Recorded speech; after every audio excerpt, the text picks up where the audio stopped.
Halo teman-teman semua, selamat datang di layanan streaming Anindito Study Group. Dan pada saat ini, saya akan membahas sebagian konsep dari materi kita, yaitu cost function. Jadi cost function ini diajarkan setelah teman-teman mempelajari tentang production function, seperti itu. Oke. Yang perlu teman-teman ketahui tentang cost function, kita akan bicara terlebih dahulu tentang konsep dari cost itu sendiri. Saya rasa teman-teman sudah tidak asing dengan istilah cost atau istilah biaya, di mana di pengantar mikro kita membagi biaya itu menjadi dua ya. Ada accounting cost dan ada juga yang kita kenal dengan economic cost. Oke. Nah, accounting cost itu adalah singkatnya adalah biaya yang dia itu bisa diukur secara langsung ya. Misalnya kayak ketika kita membuka usaha, kita membeli barang input. Nah, maka itu dihitung sebagai accounting cost. Ya, kita mesti memberikan upah pada karyawan, lalu kita membeli input capital. Nah, itu masuknya ke accounting cost. Ya, bisa kita bilang mungkin dia itu biaya secara langsung gitu ya. Tapi yang disebut dengan opportunity cost, ya, jadi itu accounting cost. Nah, sedangkan economic cost itu terdiri dari accounting cost ditambah dengan opportunity cost ya. Ini yang membedakan antara accounting dengan economic. Jadi kalau kalau accounting cost itu tidak ada unsur opportunity cost seperti itu. Oke. Jadi seperti itu. Em, Bisa kita bilang accounting cost itu yang eksplisit, sedangkan eh, opportunity cost itu sifatnya implisit.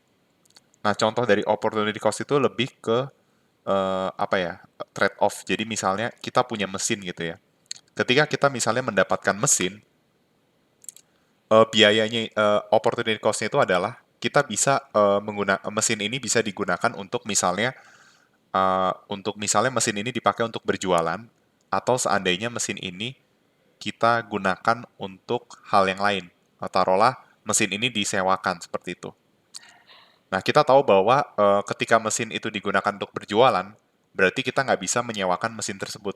Nah, berarti opportunity cost-nya adalah eh, uang yang hilang dari kesempatan kita bisa menyewakan mesin tersebut. Seperti itu. Sedangkan kalau kita memilih untuk menyewakan, berarti opportunity cost-nya itu adalah apa, pendapatan yang hilang ketika mesin itu seharusnya bisa dipakai untuk berjualan. Seperti itu. Oke. Jadi bisa kita bilang opportunity cost itu segala sesuatu biaya yang bersifat secara implisit, secara tidak langsung. Oke. Kalau ibaratnya kalau kita buka usaha juga, simpelnya misalnya kita ada uang sebesar $30.000. Nah, uang $30.000 ini bisa kita gunakan untuk usaha atau kita tabung aja. Nah, ketika kita memilih untuk usaha, berarti kan trade off-nya adalah kita tidak bisa menabung. Uang $30.000 nggak bisa ditabung kalau dipakai untuk usaha kan. Berarti opportunity cost-nya itu adalah sebesar bunga bank yang akan kita terima kalau kita menabungkan uang 30.000 di bank, seperti itu. Jadi seperti itulah untuk definisi opportunity cost, oke? Nah, dari segi cost sendiri, kita akan membagi berdasarkan input cost, kita akan bagi jadi dua di chapter ini, yaitu labor cost dengan capital cost. Oke. Nah, capital cost ini sering disebut sebagai rent. Nah, ada yang membuat simbolnya itu R, tapi saya lebih suka pakai istilah V ya. Karena kalau menurut saya R itu lebih tepat kalau kita pakai untuk land ya. Tapi nggak masalah kalau teman-teman mau pakai R juga nggak apa-apa. Saya lebih suka pakai V ya.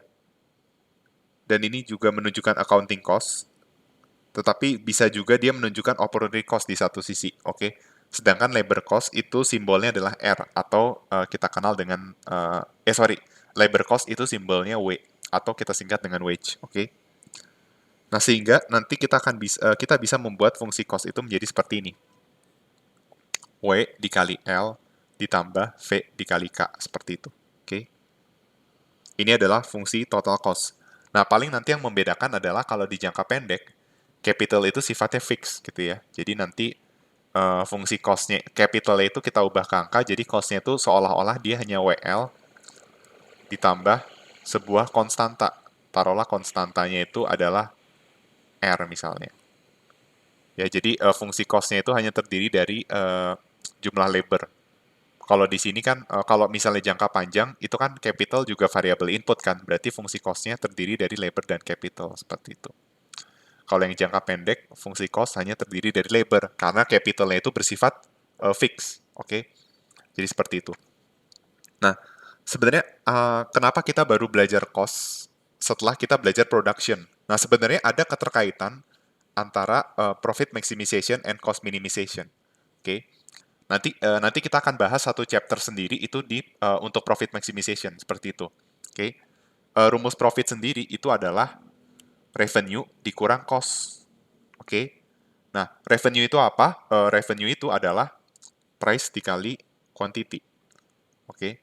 Sedangkan cost-nya itu adalah yang tadi WL ditambah VK atau jadinya min WL dikurang VK seperti ini. Di mana Q itu adalah fungsi dari capital labor. Seperti itu.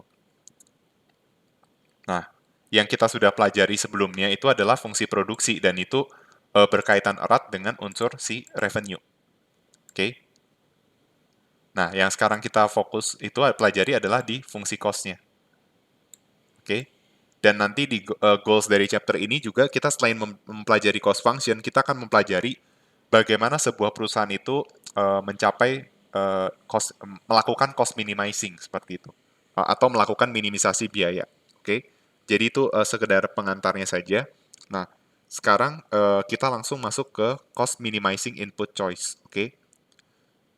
Jadi ceritanya ada sebuah perusahaan ya, dia itu fungsi biayanya kayak tadi ya, C sama dengan WL ditambah VK. Oke.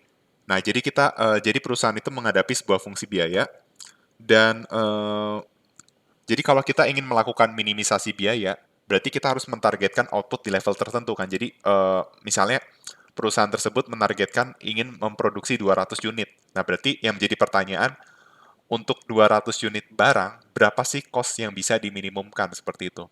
Jadi harus ada target outputnya gitu. Kalau kita ingin minimumkan biaya, itu juga tergantung dari si outputnya. Semakin besar outputnya, cost minimumnya akan lebih tinggi gitu. Karena kan untuk menghasilkan output yang lebih tinggi, butuh biaya yang cenderung lebih tinggi ketimbang kalau kuantitinya rendah kan, seperti itu. Oke, maka cost ini subject to fungsi produksinya. Nah, atau sama dengan isokwan, Q0, seperti itu. Oke. Nah, kita udah belajar konsep optimisasi berkendala.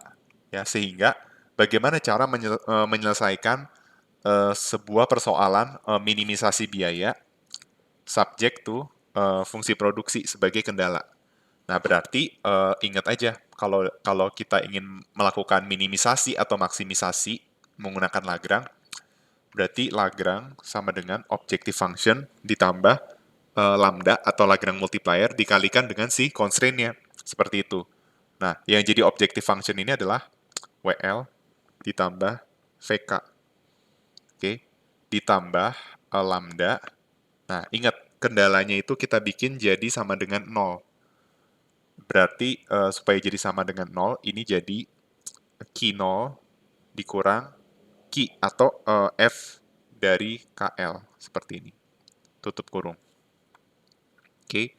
Nah, ini adalah persamaan Lagrange-nya. Nah, pasti teman-teman udah pada tahu kan, kalau kita ingin mencari sebenarnya target dari cost minimizing itu kita pengen mencari capital dan labor yang meminimumkan biaya. Nah, berarti apa yang harus kita lakukan kalau kita sudah punya persamaan Lagrange-nya? Nah, berarti kita harus turunkan si Lagrange itu terhadap input labor dengan input capital sama dengan 0. Karena kita mau mencari capital dan labor yang meminimumkan biaya. Berarti si Lagrange itu diturunkan terhadap K, lalu Lagrange diturunkan terhadap L, dan ingat juga di sini ada Lagrange multiplier. Karena dia kan optimisasi berkendala, jadi jangan lupa turunkan Lagrange terhadap Lagrange multiplier atau si lambda. Dan jangan lupa semua persamaan ini harus dibikin sama dengan 0. Oke. Nah, kita coba turunkan. WL diturunkan terhadap K itu 0, VK diturunkan terhadap K, V. Nah, ini diturunkan menjadi eh, ini kan min ya, berarti min lambda dikali turunan fungsi produksi terhadap K sama dengan 0. Oke. Sedangkan yang ini diturunkan terhadap L, hasilnya itu adalah W dikurang lambda atau Lagrange multiplier dikali turunan fungsi produksi terhadap si labor. Dan ini sama dengan 0 juga. Jadi teman-teman jangan lupa ketika melakukan turunan, itu harus dibikin sama dengan 0. Oke. Lalu yang turunan Lagrange terhadap Lagrange multiplier itu adalah ya ini, Q0 dikurang F dari KL sama dengan 0. Oke, nah nantinya kita akan buat si Lagrange multiplier-nya itu sama persis, jadi nantinya V, V sama dengan Lagrange multiplier atau lambda dikali turunan F terhadap K itu kita sebut dengan MPK. Ya. Dibagi dengan W, dibagi Lagrange multiplier kali MPL. Oke. Atau ini bisa kita bikin jadi W per V sama dengan MPL per MPK. Jadi kita bisa dapat kesimpulan bahwa cost minimizing cost minimizing input choices itu terjadi ketika rasio harga input sama dengan rasio dari marginal productivity. Dan ini yang kita sebut dengan marginal rate of technical substitution. Oke. Sedangkan ini adalah rasio harga, seperti itu. Marginal rate of technical substitution itu adalah slope dari isoquant. Ya, kalau dulu waktu di utility kalian belajar bahwa marginal rate of substitution adalah slope dari indifference curve. Nah, kalau di dalam fungsi biaya, MRTS itu adalah slope dari isoquant. Sedangkan W per V itu adalah rasio harga atau slope dari isocos. Seperti itu. Jadi ketika keduanya bersinggungan, maka cost minimizing input itu terjadi. Nah, untuk menggambarkan ini sebenarnya sudah sempat disinggung di PE Mikro, tapi di pengantar mikro kalian tidak diajarkan turunannya. Jadi kayak pembuktian dengan turunannya itu tidak diajarkan. Lebih ke bentuk kurvanya. Nah, ini mungkin saya akan tunjukkan dalam bentuk kurvanya. Ya, yang menjelaskan bahwa W per V sama dengan MPL per MPK itu menunjukkan bahwa dia itu tercapai cost minimum. Oke. Ini sumbu horizontal untuk labor, sumbu vertikal itu untuk capital. Oke. Nah, misalnya kita punya isokos ini. Lalu ini kita punya isoquant.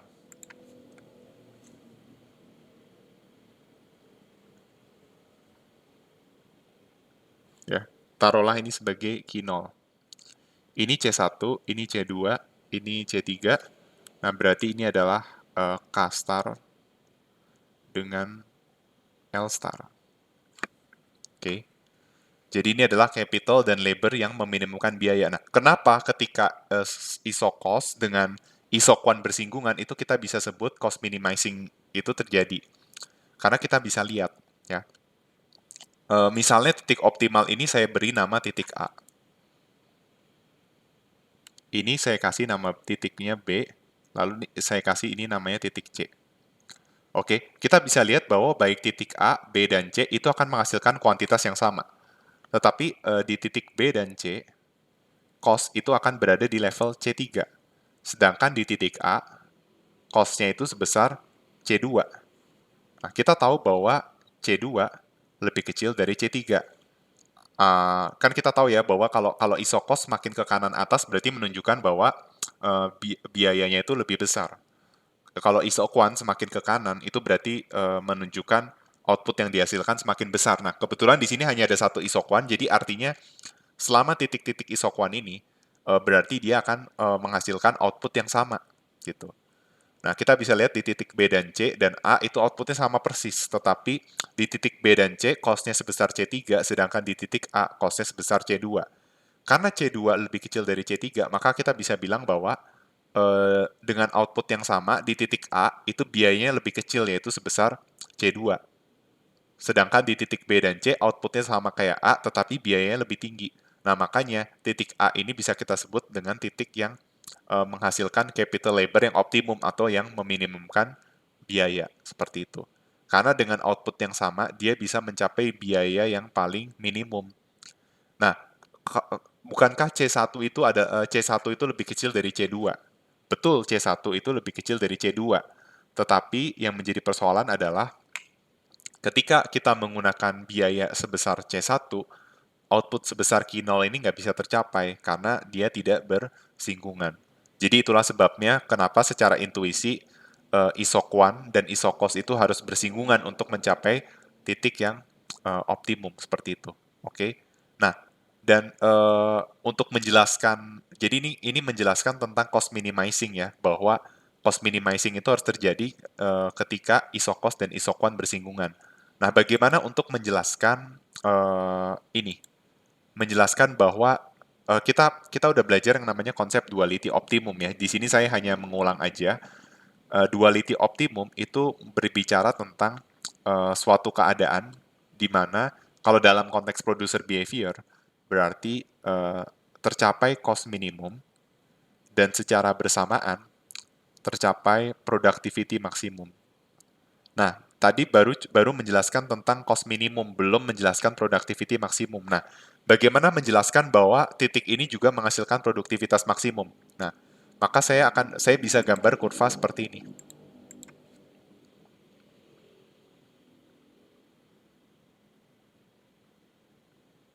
Ini titik D, ini titik E, ini titik F. Nah, kita bisa lihat bahwa di titik D, biayanya lebih kecil dari C2. Tapi output yang dihasilkan itu sebesar, taruhlah Q1. Nah, sekarang yang perlu kita analisis adalah titik E dan F. Titik E dan F itu berada dalam isokos yang C2. Artinya apa? Baik kombinasi capital labor-nya di A, atau di E, atau di F, itu biayanya bakal sama. Tetapi kita lihat bahwa titik E dan F itu berada di isokuan Q1, di mana Q1 itu adalah di bawah Q0. Sehingga kita bisa menyimpulkan bahwa dengan biaya yang sama, titik E dan F itu menghasilkan kuantitas yang lebih dikit daripada A. Sehingga kita bisa bilang bahwa A itu lebih produktif. Karena dengan biaya yang sama, dia bisa menghasilkan output yang lebih banyak. Itulah sebabnya alasan bahwa kita bisa menyebut titik A yang sebagai titik optimum ini sebagai titik yang meminimumkan biaya dan secara bersamaan dia mencapai produktivitas maksimum. Seperti itu. Ya, jadi ini hanya mengulang apa yang teman-teman sudah pelajari di pengantar mikro. Seperti itu, oke? Nah, jadi seperti itu. Dan sekarang saya akan menjelaskan beberapa materi seputar cost function sebelum nantinya kita masuk ke berbagai contoh soal. Ya, nantinya fungsi cost itu bisa kita bikin menjadi kan kita tahu bahwa cost itu terdiri dari ini ya, terdiri dari harga input ya. Nantinya cost function itu bisa kita bikin bisa kita bagi menjadi jangka pendek dan jangka panjang sebenarnya. Ada short run, ada long run. Nah, coba perhatikan dulu fungsi biaya itu kan tadi VK ditambah WL. Nah, kalau di jangka pendek, capital itu sifatnya fix. Nah, V sama W itu pasti dia given. Nah, kalau di jangka pendek, L itu tetap variable input. Nah, berarti nanti di short run, kalian bakal nemu bahwa fungsi cost di jangka pendek itu adalah V, fungsi dari V, W, K, dan Q.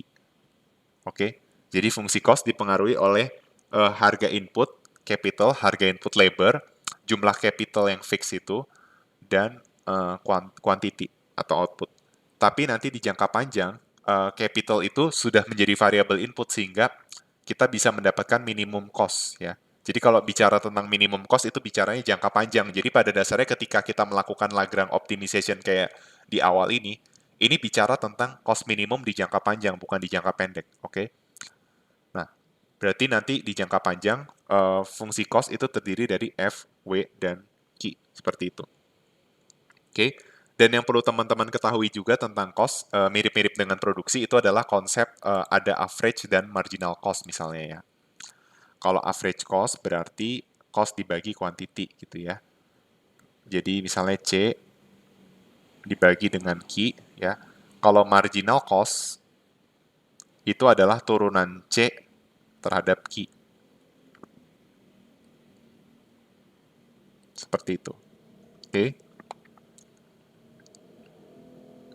Nah, fungsi cost sendiri ada macam-macam ya bentuknya. Dan mungkin ini akan dibahas untuk materi selanjutnya, akan dibahas di video selanjutnya. Nah, di video selanjutnya kita akan membahas tentang grafik dari total cost, lalu kita juga mungkin akan mempelajari tentang eh, input demand itu seperti apa detailnya ya, dan kita juga akan mempelajari sampai ke economy of scale. Oke. Mungkin sekian dulu, itu penjelasan dari saya. Semoga bisa membantu teman-teman semua. Oke, terima kasih atas perhatiannya.